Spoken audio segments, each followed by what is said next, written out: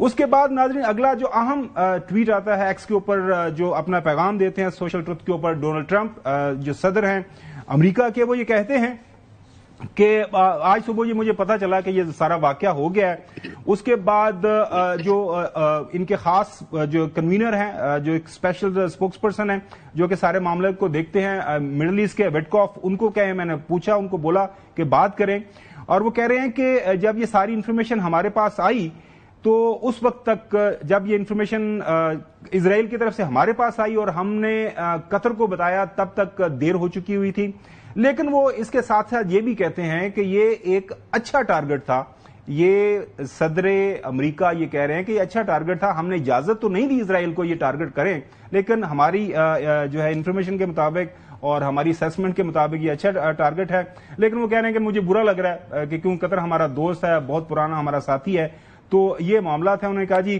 ہم کوشش کریں گے کہ آئندہ ایسا نہ ہو۔ اس کے بعد ڈاکٹر مجید الانصاری یہ اسپوکس پرسن ہیں اسٹیٹ آف اسرائیل کے، ان کے جو منسٹر آف فارن افیئرز ہیں، ایڈوائزر بھی ہیں پرائم منسٹر اسٹیٹ آف قطر کے، وہی کہتے ہیں کہ یہ جو ایک سٹیٹمنٹ سرکولیٹ کر رہی ہے دائیں بائیں آگے پیچھے کہ جی ہمیں ان ایڈوانس بتا دیا گیا تھا، یہ بالکل بے بنیاد ہے، بیس لیس ہے۔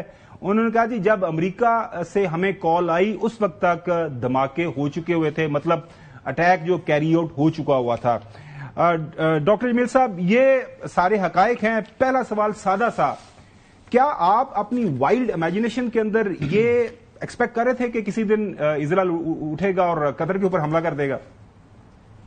نہیں، قطر کے اوپر حملہ کرنا اتنا ایکسپیکٹڈ نہیں تھا، لیکن کیونکہ اسرائیل کو جتنی سپورٹ مل چکی ہے اور جتنی دباؤ مل چکی ہے، تو اسرائیل جب بھی کوئی ایسا کام کرتا ہے تو اس کے پیچھے بہت سارے محرکات ہوتے ہیں۔ سب سے بڑا اس کے پیچھے محرک جو ہے وہ ہے سپورٹ، اور دنیا کے سب سے طاقتور ملک کی سپورٹ جو کہ یونائٹڈ اسٹیٹس ہے، اور وہ شروع سے رہی ہے اور محسوس ہوتا ہے رہے گی۔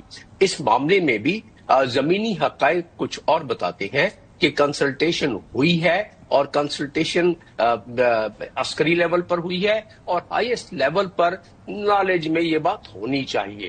تو ایک تو یہ رہی بات۔ دوسری چیز یہ ہے کہ اسرائیل نے اٹیک کر دیا دوحہ پر، اور وہ اس لیے امریکہ اس سے اجتناب کرنے کی کوشش کر رہا ہے، اور ڈونلڈ ٹرمپ بھی، کہ کیونکہ قطر ایک بہت ان کا بہترین الائی ہے۔ اس نے، آپ نے خود اپنے انٹرو میں ذکر کیا کہ طالبان کہ جب معاملہ ہوا اور افغانستان سے انخلا ہوا تو یہ قطر ہی تھا، جب مسلم برادرہڈ اور ترکی کی بات ہوئی یہ قطر ہی تھا، جب ایران اور امریکہ کی بات شروع ہوئی تو عمان کے ساتھ ساتھ قطر بھی شامل تھا۔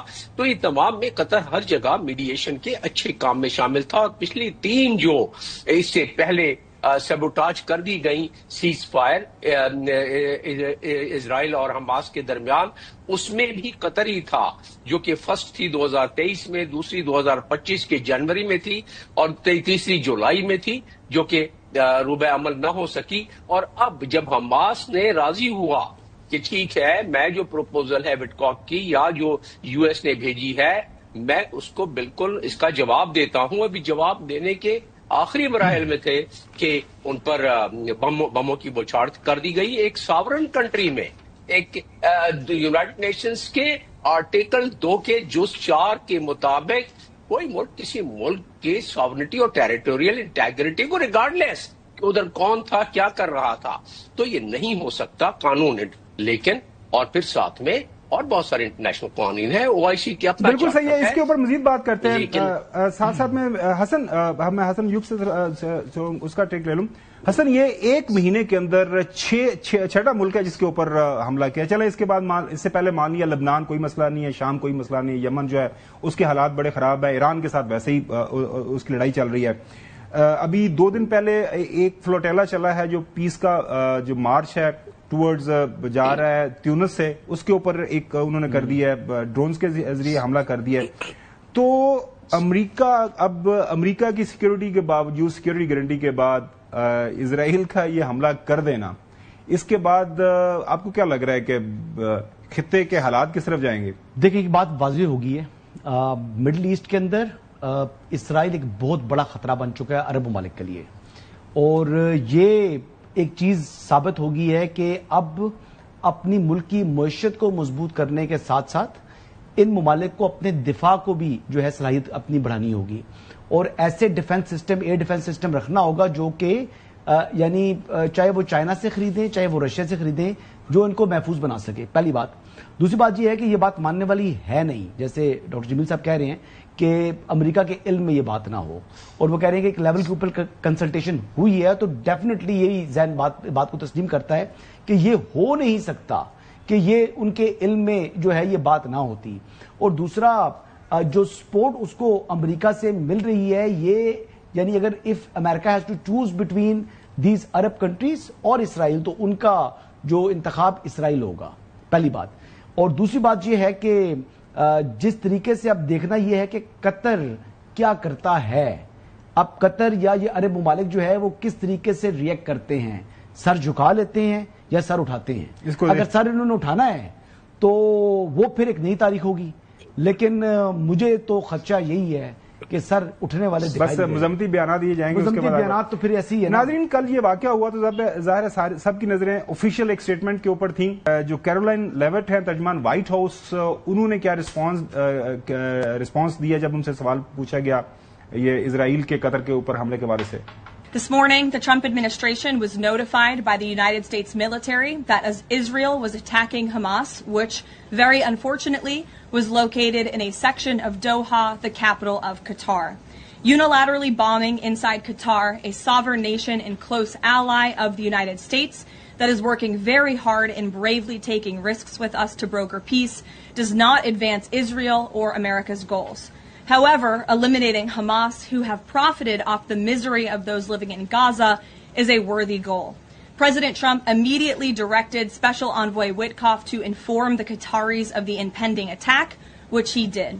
The president views Qatar as a strong ally and friend of the United States and feels very badly about the location of this attack. The president also spoke to the Emir and Prime Minister of Qatar and thanked them for their support and friendship to our country. He assured them that such a thing will not happen again on their soil. اس کے بعد مطلب آپ نے سنا اس بیان کے اندر وہ کہتے ہیں یہ قابل فخر ہے جو حملہ کیا گیا. اس کے بعد قطری وزیر اعظم جو ہیں محمد بن عبد الرحمن بن جاسم الثانی، وہ اس حوالے سے کیا بتا رہے ہیں کہ کب ہمیں یہ ساری اطلاعات ملی؟ The attack happened at 3:46. The first call we had from an American official was at 3:56, which is 10 minutes after the attack.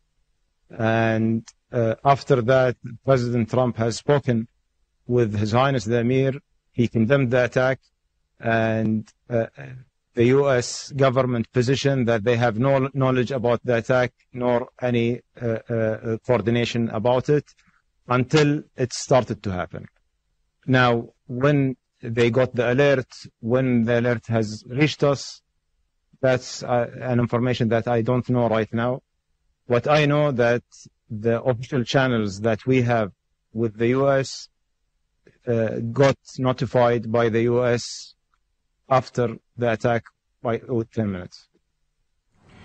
Chaudhry Ghulam حسین صاحب، تمام جو عرب ورلڈ ہے، یو اے ای ہو، سعودی عربیہ ہو، باقی جو وہاں پہ مڈل ایسٹرن کنٹریز ہیں، قطر سمیت سخت ترین الفاظ کے اندر مذمت کر رہے ہیں، اور اسٹیٹ آف قطر نے یہ کہا ہے کہ we reserve the right to respond, اور خاص طور پر سعودی عربیہ نے یہ کہا ہے کہ ہمارے تمام ذرائع جو ہیں ہم at the disposal of state of Qatar ہم رکھتے ہیں، جو بھی ہم نے جواب دینا ہے مل کر دیں گے، اکٹھے دیں گے. آپ کی رائے میں اوور دا ڈیکڈز آپ نے یہ سارے معاملات دیکھے ہیں، آپ کو لگتا ہے کہ کسی موقع کے اوپر ایک تگڑا رسپانس جس طرح ایران نے دیا ہے اسرائیل کو، کسی نہ کسی سطح کے اوپر یہ ممالک بھی دیں گے مل کے؟ نہیں، کوئی نہیں، ایسی کوئی امید ہی نہیں ہے. یہ اس طرح تھوڑی ہے اس کا رسپانس دیا جاتا ہے کہ یہ ہم تو مذمت کرتے ہیں، ہم مزید مذمت کرتے ہیں اور زیادہ مذمت کرتے ہیں. اور امریکہ کا جو بیان ہے وہ بھی نیدر ہے نار دے ہے.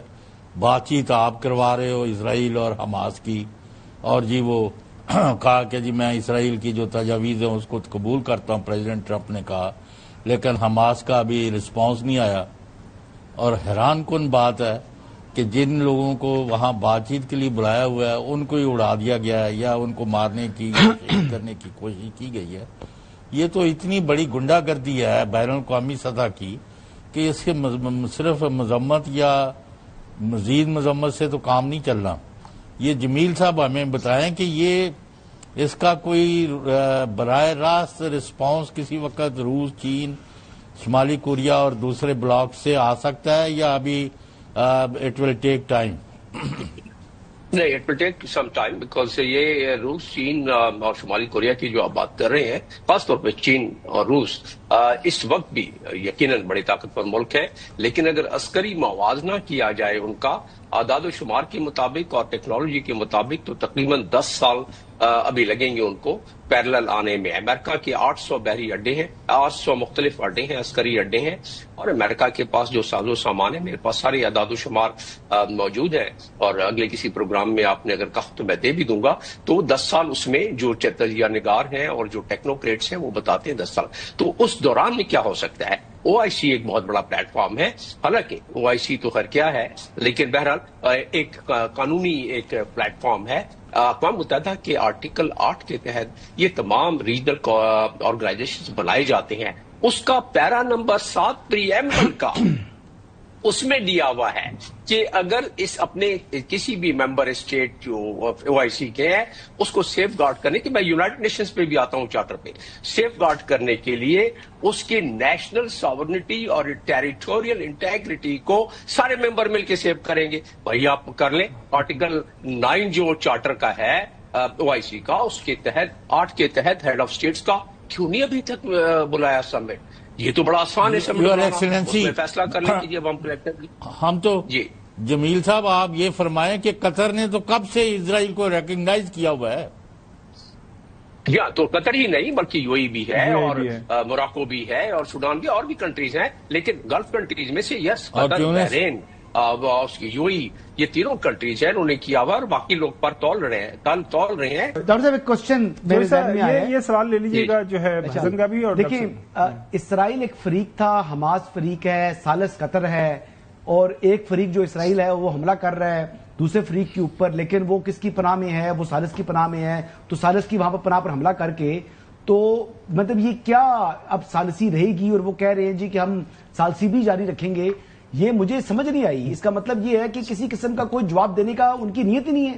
نہیں، میرے فار دا ٹائم انہوں نے کہا کہ ہم نکل رہے ہیں، اسپیس پروسیس نکل رہے ہیں، قطر کہہ رہا ہے کنٹینیو نہیں کر سکتے، لیکن ابھی تک انہوں نے نہیں کہا کہ ختم ہو گیا ہے. جی مطلب یہ تو بات سمجھ نہیں آ رہی. کوئی یہ رسپانس بھی یعنی ثالثی سے باہر نکلنا ہی چاہیے تھا، ان کو اعلان کر دینا چاہیے تھا فوراً، کم سے کم کمزور سے کمزور یہ اعلان ہو سکتا تھا. جی بالکل، لیکن اس کے لیے میں نے آپ کو پلیٹ فارم کا ذکر کر رہا تھا، اس کو چھوڑ دیتے ہیں چلیں. لیکن اگر آج تک کے وقت جب تک ہم بات کر رہے ہیں، اقوام متحدہ کا چارٹر جو ہے وہ ابھی تک ایبروگیٹ نہیں ہوا ہے، ختم نہیں ہوا ہے. لیکن یہ اگر جنگل کا قانون اسی طرح رہا تو یہ ختم ہونے کے برابر نظر آتا ہے. آج تک کے مطابق ان کے آرٹیکل چیپٹر 7 کی آرٹیکل 39 اقوام متحدہ کے تحت سیکورٹی کاؤنسل کے ریزولوشن پاس کیا، لیکن کون کرے گا؟ ویٹو ہو جائے گا. US اس کو پہلے بھی ویٹو کرتا رہا ہے، بعد میں بھی. تو وہ بات ختم ہو گئی. آپ کا اپنا زور بازو جس مقصد کے لیے آپ نے ایک پلیٹ فارم بنایا، پیٹرو ڈالر سے سارے مالا مال اتنے سارے ممالک، اگر وہ مل کے کچھ اور نہ کریں، اپنی فضاؤں کی حدود بند کر دیں، اپنے تعلقات ختم کر دیں، بائیکاٹ کر دیں، اور اگر چاہیں تو میں نے آپ کو بتا دیا کہ اپنے ہی قانون میں ڈاکٹر صاحب 2-3 جو اہم سوالات جو اسے نکل رہے ہیں وہ یہ ہے، ایک تو یہ کہ امیڈیٹ رسپانس کیا ہو سکتا ہے؟ کیا یہ ڈپلومیٹیکلی قطر ہے، جس طرح UAE ہے، مراکش ہے، بحرین ہے، سوڈان ہے، جو ابراہم ایکارڈ ہے، اس سے یہ ممالک نکل سکتے یا نہیں نکل سکتے؟ دنیا کا سب سے بڑا جو غور کرنا چاہیے بالکل اور سب سے پہلے اور سب سے آسان کام ایگزیکٹلی دنیا میں سب سے زیادہ LNG جو ہے ایکسپورٹ کرنے والا ملک ہے وہ قطر ہے. اس کے علاوہ جو باقی ملانے ساتھ میں سعودی عربیہ، UAE تو پھر ایک بہت بڑا بلاک بن سکتا ہے، اکنامکلی ایک بہت بڑی اسٹرینتھ ہے. ظاہر ہے تعلقات اسرائیل کے ٹرکی کے ساتھ ہیں، کیا ٹرکی اس کے اندر آ سکتا ہے؟ سوال جو اہم یہاں پہ یہ ہے کہ اب امریکہ کے لیے ایک بہت مشکل مرحلہ آن پڑا ہے کہ امریکن اکانومی کو کافی زیادہ جو اسٹیرائڈز یا تھوڑا سا ملتا ہے، سپورٹ ملتی ہے، وہ مڈل ایسٹرن کنٹری سے ملتی ہے، اس میں کوئی دو رائے نہیں ہے، بلینز آف ڈالرز پمپ ان ہوتے ہیں. تو آپ کو لگتا ہے کہ امریکہ اب کسی نہ کسی سطح کے اوپر جا کے تھوڑی سی آرم ٹویسٹ کرے گا اسرائیل کی کہ انف از انف، اور اس کے بعد ایسا نہیں ہوگا؟ کیونکہ وہ بیان یہی دے رہے ہیں کہ جی اس کے بعد ایسی حرکت نہیں ہم کرنے کی اجازت دیں گے اسرائیل کو. یا پھر اسرائیل تو کہہ رہے کہ جب بھی ہمیں کوئی موقع ملا کسی بھی جگہ کے اوپر ہمیں اپنے ٹارگٹ جو نظر آئے تو ہم اس کے پیچھے جائیں گے ریگارڈلیس وہ کسی بھی ملک کے اندر موجود ہے. ڈاکٹر صاحب جی، جو آخری آپ نے جملہ کہا، اور وہ ایک دھمکی ہے پوری دنیا اقوام کو کہ ہم جب چاہیں جہاں چاہیں انٹرنیشنل بارڈرز کو کراس کر کے کسی بھی ملک کی ساورنٹی اور ٹیریٹوریل انٹیگریٹی کو بالائے طاق رکھتے ہوئے ہم حماس کا یا کوئی ہمارا اینیمی ہے جس کو وہ سمجھتے ہیں اس کو ہم ختم کرنے کے لیے جا سکتے ہیں. اس کا مطلب انٹرنیشنل قانون کی نہ صرف انٹرنیشنل کرمنل کوڈ کے وارنٹ کی کوئی قدر و منزلت ہے بلکہ انٹرنیشنل قانون کی بھی کوئی قدر. اگر امریکہ نے کنسنٹ نہیں دیا تھا اور اس کی مرضی کے خلاف ہوا ہے تو یہ جو بیری بیڑے ہیں وہ کس لیے؟ جو ادھر سپورٹ میں ساری ڈپلائمنٹ ہوئی ہے وہ کس لیے؟ اب آ جاتے ہیں دوبارہ آپ نے جو سوال کیا، جو مڈل ایسٹرن کنٹریز ہیں جن کی فضاؤں سے گزر کر یہ ہزاروں اور سینکڑوں ٹن بارود اور بم جا رہے ہیں گزر کے، ان فضاؤں کو کیا بند نہیں کیا جا سکتا؟ اور آپ نے خود ہی تو تذکرہ کیا، فی الفور تو ہم کم از کم سفارتی تعلقات تو ختم کر سکتے ہیں، کچھ اور نہ کریں تو چلے، وہ بھی نہیں کرتے. OIC کا پلیٹ فارم جس طرح میں بتا رہا تھا کہ اسی مقصد کے لیے بنا تھا، اور OIC کے پلیٹ فارم میں ان کا آرٹیکل 9 میں نے آپ کو آرٹیکل 8 کا ذکر کیا، سبمٹ بلا لیں، نہیں بلایا کوئی بات نہیں. آرٹیکل 18 ساری چیزیں دی ہوئی ہیں، لیکن کیا یہ ڈرے ڈرے سے، کیا یہ سہمے سہمے سے رہنما کیا اتنی ہمت کر سکتے ہیں؟ آپ نے کہا کہ اکانومی امریکہ 1.8 ٹریلین کی قطر نے کہا رات کو اناؤنس کیا کہ جب 1.8 ٹریلین جو انہوں نے کمٹ کیا ہوا ہے انویسٹمنٹ کا ختم کر دیں گے. کیا UAE نے کہا؟ کیا یہ سعودی عرب نے کہا؟ کسی اور ملک نے کہا؟ ہمت نہیں. ڈاکٹر صاحب سب سے اہم بات یہ، ڈاکٹر صاحب سب سے اہم یہ، قطر یہ کہہ سکتا ہے کہ امریکہ بہادر اپنے فوجی لے لو، یہاں سے واپس لے جائیں، اگر انہوں نے ہماری حفاظت نہیں کرنی، جہاں پہ ملینز آف ڈالرز ہمارا ان کے اوپر خرچہ آتا ہے، آپ سے بلینز آف ڈالرز کا ہم آپ سے اسلحہ خریدتے ہیں، تو آپ وہ ہمیں چلانے کی بھی اجازت نہیں دیں گے تو ہم کیا کریں گے؟ میں سر یہ کہنا چاہ رہا ہوں کہ دیکھیں 15 ارب ڈالر کا ان کا دفاعی بجٹ ہے قطر کا، اور ان کے پاس ایک جدید قسم کی جو ہے وہ ایئر فورس موجود ہے، جن کے پاس مطلب سٹیلتھ بھی جو ہے وہ طیارے موجود ہے، تقریباً 250 ایسے فائٹر جیٹس ہیں جو مطلب ایک بڑی ایئر فورس بنتی ہے ان کی. لیکن وہ ایئر فورس نہ فضاؤں میں اڑی، نہ انہوں نے ان کے ساتھ کو مقابلہ کرنے کے لیے کوئی ہمت دکھائی. الحمدللہ میں تو فخر کر رہا ہوں آج پاکستان کے اوپر، معاشی طور پر ہم مضبوط نہ ہو صحیح، لیکن ہم نے اپنے سے کئی گنا بڑے ملک کو جو ہے وہ تباہ کر دیا، گھٹنوں پر لے آئے ہم اس کو. تو ان تمام ممالک سے تو اللہ کا شکر ہے کہ ہم 1 کروڑ درجے بہتر ہیں. اور یہی وجہ ہے کہ میرے خیال کے مطابق اسرائیل جو ہے وہ انڈیا کے ذریعے ہی شاید پاکستان کے ساتھ جو چھیڑخانی کرنے کی کوشش کی تھی، اور اب جب انڈیا کو مار پڑ گیا تو پھر اب اس سوال کا جواب ہی لوں گا. یہ جو بڑا دشمن جس کو ہم نے ناکو چنے سے بوائے ہیں، اب وہ اپنے جو تعلقات ہیں امریکہ کے ساتھ وہ اس مینڈنگ پہ جا رہا ہے کہ جی ہم جو بھی تجارتی لڑائی کو ہم بہتر کریں گے. پریزیڈنٹ ٹرمپ کی طرف سے بھی ایک بڑا اچھا ٹویٹ آیا ہے، اس کا جواب پرائم منسٹر مودی نے بھی بڑے اچھے ٹویٹ میں دیا ہے، تحریر کیا ہے کہ جی ہم معاملات جو ہے حل کر لیں گے، پرانے دوست ہیں، چھوٹے موٹی جو ہے غلط فہمیاں ہو جاتی ہیں. اس کے اوپر بات کرتے ہیں آفٹر دا بریک. ڈاکٹر صاحب حسن ابھی بات کر رہے تھے کہ معاشی طور پر تو بالکل ہم چلیں اتنے تگڑے نہیں ہیں، کوشش کر رہے ہیں اپنی معیشت کو بہتر کرنے کے لیے، لیکن جو ہمارا جو مسل ہے، ملٹری مسل ہے، وہ جب چیلنج ہوا تو ہم نے بالکل دکھا دیا دنیا کو، اور ظاہر ہے انڈیا کو دکھایا جو ہم سے کئی گنا بڑی اس کی فوج ہے، کئی گنا بڑی معیشت ہے، آبادی ہے، سب کچھ ہے. تو بڑا ضروری ہے کہ سب کے ساتھ ساتھ آپ اپنا جو گھر کے اندر اپنے گھوڑے شوڑے بھی آپ کو تیار رکھنے چاہیے. دیکھیں یہ اس کا اندیا مل چکا ہے، اگر ہم اپنے گھوڑے تیار نہیں کریں گے تو میں کئی پروگراموں میں کہہ چکا ہوں کہ اب کی باری کس کی باری؟ One by one and turn by turn. تو اس لیے ہمیں تو اپنے گھوڑے ویسے بھی کسی بھی ایگریشن سے مقابلہ کرنے کے لیے تاریخ گواہ ہے کہ طاقت کا مقابلہ صرف طاقت کر سکتی ہے. آپ اکنامیکلی اس وقت قطر دنیا کا نمبر 1 کنٹری ہے جی ڈی پی کے لحاظ سے جو اس کی پر کیپٹا انکم ہے. لیکن وہ اس کے پی ایم نے کہا ہے, اور میں آپ کو بتا رہا ہوں کچھ نہیں ہوگا, ان کے پی ایم نے کہا ہے کہ ول ریسپونڈ اسرائیل ایگریشن, اور پھر اس کے بعد جلدی سے ایک اور بیان میں اسی بیان کے تسلسل میں کہا ہے, اور ظاہر ہے یہی کر سکتے تھے ہمارے جو حکمران ہیں کہ لیگل ٹیم کو میں نے کانسٹیٹیوٹ کر دیا. اس کا مطلب یہ کہ سیکورٹی کاؤنسل وغیرہ میں شاید وہ ریزولوشن لے جائیں, وہ کہ اس میں کوئی چھوٹی موٹی کوئی ریزولوشن پاس ہو جائے. اچھا, پھر کہتے ہیں کہ we want to go beyond condemnation, کیونکہ اب تک تو OIC سے بھی اور ہر جگہ سے بھی کہ ہم مذمت در مذمت اور اس کے اوپر پھر مذمت کرتے رہے ہیں. جتنی بھی OIC کی ہماری میٹنگز ہوئی ہیں یا سیکورٹی کاؤنسل میں جو مذمت بھی خیر نہیں کرنے دی ہے وہاں تو مذمت پہ چل رہا ہے. 149 کنٹریز دنیا کی ہیں جو پیلسٹائن کو تسلیم کر چکے ہیں, لیکن وہ بے بس ہے اس لیے کہ سیکورٹی کاؤنسل میں ان کی سے نہیں ہے, لہذا کچھ نہیں کر سکتے. وہ مورل سپورٹ دے سکتے ہیں. اب مورل سپورٹ کا آدمی کیا کرے گا جب اس کے اوپر اٹیک ہو جاتا ہے؟ پھر قطر کے بڑے قابل احترام جو پرائم منسٹر صاحب, انہوں نے بالکل یہ ذکر کر دیا ہے, اور مجھے امید ہے کہ اب کچھ حرکت میں آئے گی. بالکل صحیح ہے ڈاکٹر صاحب. کچھ لوگوں کا یہ بھی, کچھ آپ جیسے جو ایکسپیرینس لوگ ہیں ان کا یہ بھی کہنا ہے کہ یہ گولڈن اپرچونٹی ہے, ایک بہت بڑا موقع پرووائڈ کیا ہے اسرائیل نے مڈل ایسٹرن کنٹریز کو کہ کچھ سمجھیں, کوئی ہوش کے ناخن لیں. I am not your friend, مجھے جب بھی موقع ملے گا کم آفٹر یو, تو آپ جو اپنی الائنمنٹ ہے Muslim with in Muslim countries with in this region اس کو بہتر کر لیں. تو میرے خیال میں ہم امید ہی کر سکتے ہیں کہ یہ کچھ نظر ثانی کریں گے جو ود ان مڈل ایسٹرن ان کی فرکشنز ہیں ان کو ختم کرنے میں. ڈاکٹر صاحب, ایک اور بڑی اہم ڈیولپمنٹ آپ کو پتا ہے, پچھلے دنوں ہر روز جو ہے president Trump prime minister Modi کو ٹانٹ کرتا تھا.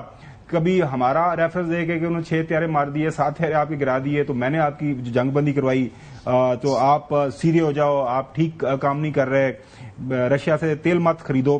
کل گزشتہ 24 گھنٹوں کے دوران جو 2 تحریریں آئی ہیں ایکس کے اوپر, جو ٹویٹس ہوئے ہیں, اس میں جو پریزیڈنٹ ٹرمپ یہ کہتے ہیں کہ I am pleased to announce that India and the United States of America are continuing negotiations to address the trade barriers between our 2 nations.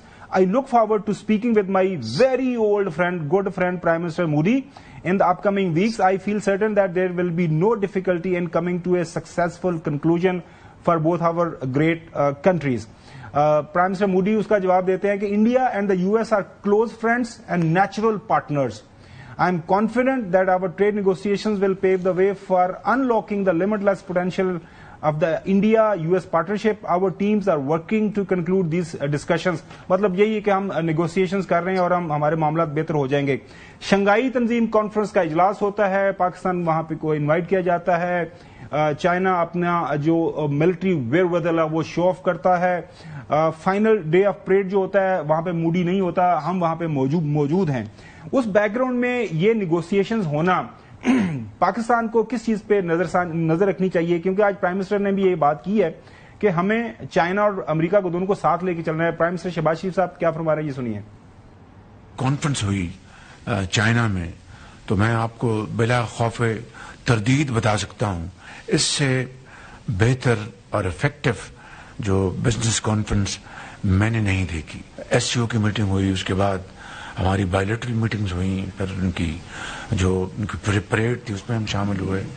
ایک دنیا کی ایک طاقت بن چکا ہے, اقتصادی اور ایک عسکری قوت بن چکا ہے, جو کہ اس کا مظاہرہ انہوں نے کیا. اور اب 26 سپٹمبر کو ایسن اقبال تشریف لے جائیں گے اور وہاں پر CPEC 2.0 کا باقاعدہ انشاءاللہ اعلان ہوگا. آج کل ساری دنیا کی پاکستان کے مدنیات کے اوپر کافی نظر ہے, تو پرائم منسٹر نے یہ ایشو بھی ایڈریس کیا اپنی اس ٹاک کے اندر کہ بھئییا ہم سب کے ساتھ معاملہ جو ہے ایکول گراؤنڈز کے اوپر چلائیں گے. ہم نے امریکہ کی کمپنیوں کے ساتھ MOU سائن کیے ہیں جو مائنز اینڈ منرلز کے حوالے سے وہ انویسٹمنٹس لے کے آئیں گے, اور خاص طور پر ان ایریاز میں جیمز اینڈ سٹونز میں جہاں پر ایک خزانے مدفن ہیں, GB میں, چترال میں اور بلوچستان میں, تو وہ اپنی ماڈرن